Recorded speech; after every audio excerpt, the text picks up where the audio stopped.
sou a Caroline Pacheco Weber e estarei fazendo uma entrevista com o engenheiro agrônomo Renato sobre o melhoramento genético. Olá pessoal, tudo bem? Eu me chamo Renato, atualmente trabalho com pesquisa e melhoramento genético na Corteva AgriScience. Hoje a gente está focado com as culturas do milho, soja e sorgo aqui na estação que a gente trabalha em Toledo. E estou aqui agora para tirar algumas dúvidas e conversar um pouco mais sobre como que funciona o processo aqui, quais são os pontos mais importantes que a gente busca no melhoramento e responder alguns questionamentos da Caroline. Bom, a respeito ao melhoramento genético, qual é a sua opinião como profissional sobre a área? Certo. O melhoramento genético é uma área que, aliada às outras ciências da agronomia, ela contribui muito para o processo produtivo.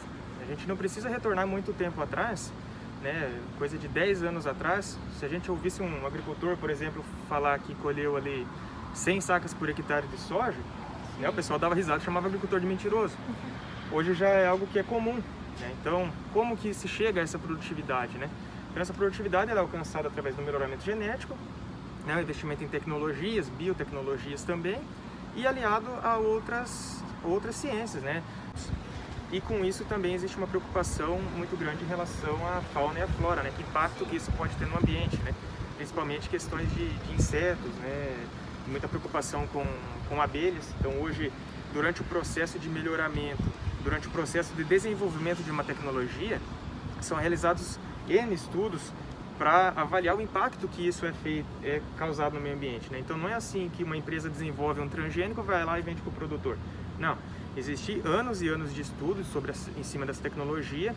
É necessário apresentar um dossiê para a CTN-Bio, para a Comissão Técnica Nacional de Biossegurança, que faz essas avaliações e que é o órgão governamental hoje que faz a aprovação de um transgênico aqui no Brasil.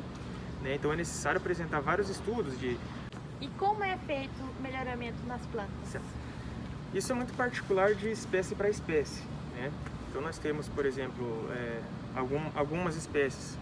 Para gerar variabilidade a gente pode fazer hibridações e aí depois sequências de autofecundações, gerando lá F1, F2, F3 e sendo feito a seleção de materiais de interesse.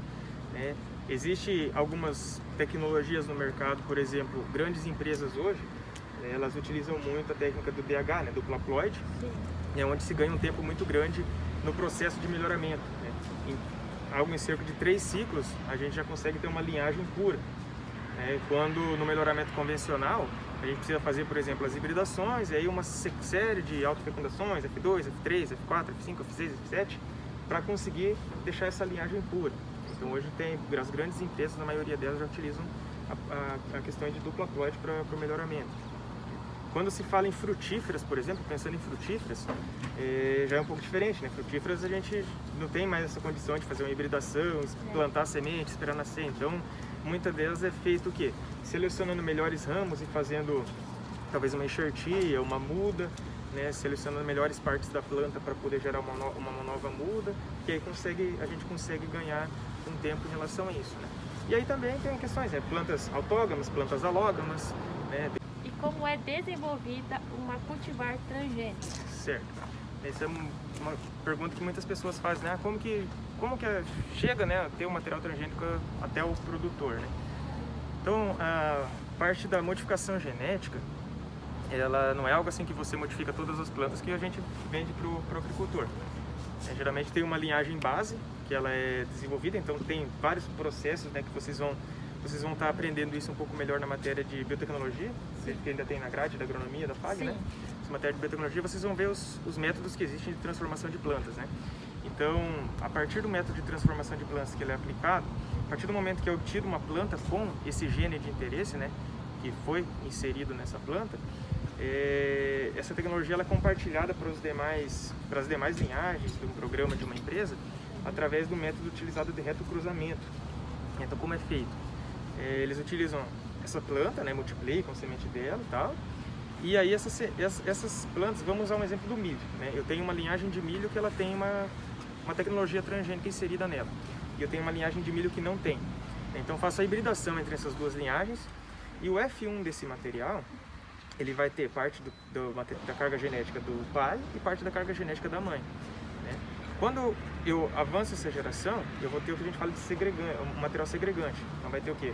No F2 desse material eu vou ter plantas que têm a tecnologia, plantas que não têm, né? Plantas que são homozigotas para tecnologia, plantas que são heterozigotas para tecnologia.